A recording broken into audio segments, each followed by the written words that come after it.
being that I'm a Western writer, it probably wouldn't surprise you to learn that I run into people all the time that that tell me, I don't read Westerns.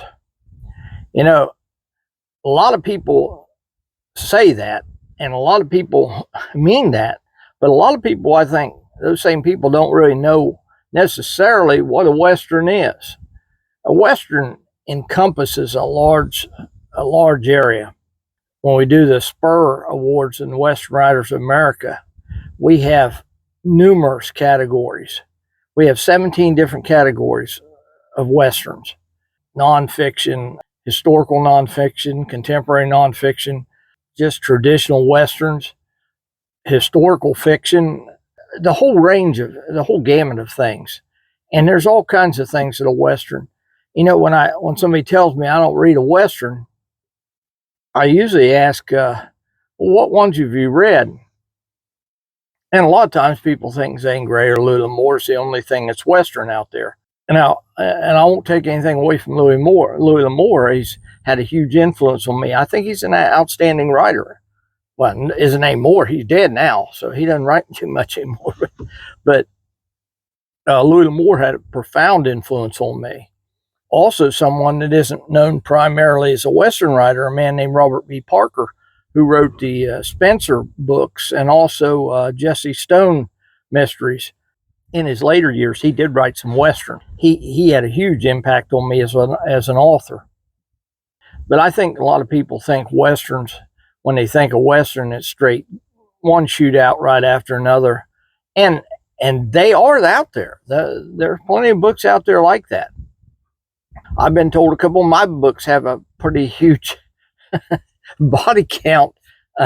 Not the body count that some people talk about today. It just say that I've had some books where several people died, but a lot of people don't realize when they say this. I don't read Westerns.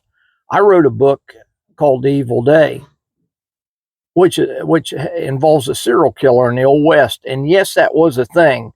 If you check that book out, there'll be a note in the back of it where I talk a little bit about some serial killers in the Old West, and they were out there. But it's kind of a mystery, along with being a Western. And when I went to my first Western Writers Convention in Lubbock, Texas in 2015, at the Spur Banquet on Saturday night, which is pretty much a premier event of the whole convention, I was sitting right next to a woman on my right that was being awarded a Spur that night for a book about the Exxon Valdez. Now, some of you wouldn't automatically think that was a Western, but it was a true story about the oil spill in the Exxon Valdez. A Western is pretty wide-ranging. It's a big tent, a lot bigger tent than many of you know or realize. And sometimes I've had people that said they didn't like Westerns, but they liked mine when they read one of them. I'm not saying I'm the greatest writer God ever gave breath to, but I do think you owe it to yourself to check out a Western every now and then, something other than maybe Louis L'Amour or Zane Grey. And there's some great writers out there. When I go to that Western Writers Convention every year, I walk among them. And there's a lot out there, some outstanding writers out there. I'm continually honored to be out there among them. But I write Westerns, and I've written other things too. You check out my work, you'll find several books of nonfiction works out there. When you say I don't read Westerns, you may be revealing a little bit of not stupidity, but you may be revealing a little ignorance of what a Western truly is. And maybe you ought to go out there and look at them again, because there's something out there for you in the Western market. They are getting a little harder to find because the bookstores aren't stocking Westerns like they used to, particularly traditional Westerns, such as the variety I occasionally write. A lot of mine are traditional Westerns, but I'll venture out there a little bit. And I've even been known to write a short story that had a kind of supernatural edge to it too. But when you say I don't read Westerns, perhaps you just haven't ventured out there and looked enough. And you really ought to look.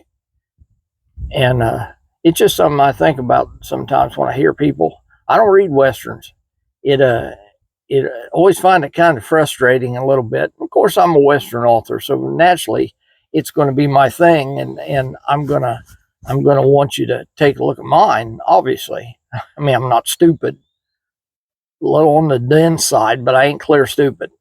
But I'd like you to take a look at your my Western sometimes and see if you find anything there that might interest you. When you say I don't read Westerns, that bugs me a little bit, being a Western author, and I want to try to encourage you to read mine. But at least you aren't making the statement, I don't read books.